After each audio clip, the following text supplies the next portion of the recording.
Baជំរាបសួរពុកម៉ែបងប្អូនទាំងអស់គ្នាបាទជាពិសេសសម្រាប់អ្នកដែលបានទស្សនាវីដេអូនេះហើយក៏សម្រាប់អ្នកដែលគាត់មានបទពិសោធន៍ខាងចំព្រៀបយូរឆ្នាំហ្នឹងដោយសារខ្ញុំតំរៀនចំណាយទេបងប្អូនប្រហែលជាខ្ញុំទិញគេមកព្រៀបហ្នឹងវាពងបានគេប្រាប់ខ្ញុំថា 4-5 ដងហើយខ្ញុំទិញមកមួយគូហើយប្រហែលជាកន្លះខែជាងមកវាពងរមកវាពងវាក្រាបប្រហែលជាមួយអាទិត្យ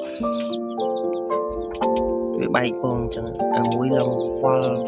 ពីតបាតរបស់អាមួយទៀតវាអញ្ចឹងហើយនេះបែកលើកទី2ហើយ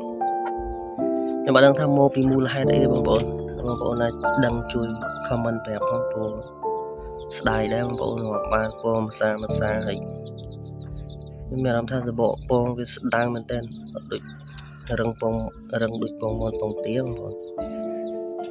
នេះសបករបស់ខ្ញុំអញ្ចឹងសបកវាខ្ញុំដាក់យើងកឡូបអញ្ចឹងវា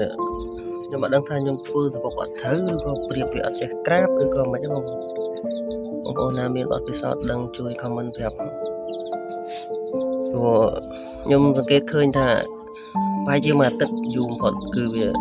បែកពង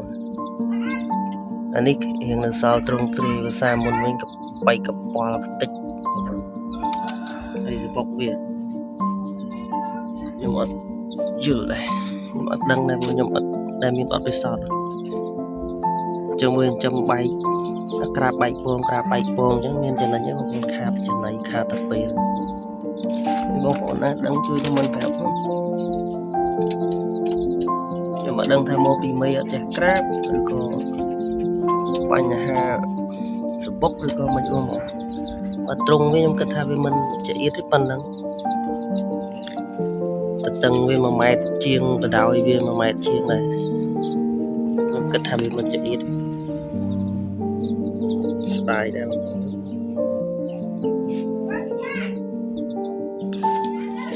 ខ្ញុំ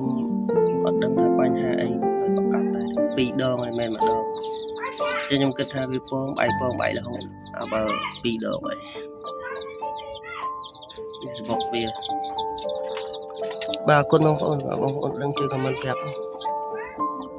វីដេអូហ្នឹងមានប៉ុណ្ណឹង